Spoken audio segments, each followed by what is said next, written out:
Hi everyone, I was thinking about self-compassion and nature and how nature helps us to be more compassionate towards ourselves because nature holds us really gently when we allow nature to hold us.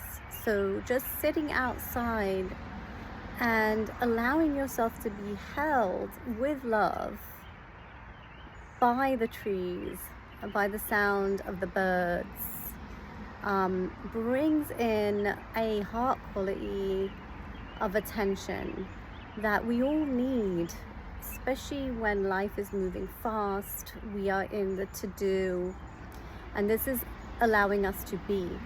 And as we allow nature to hold us and allow nature to bring us some compassion, we can also learn to bring compassion to ourselves.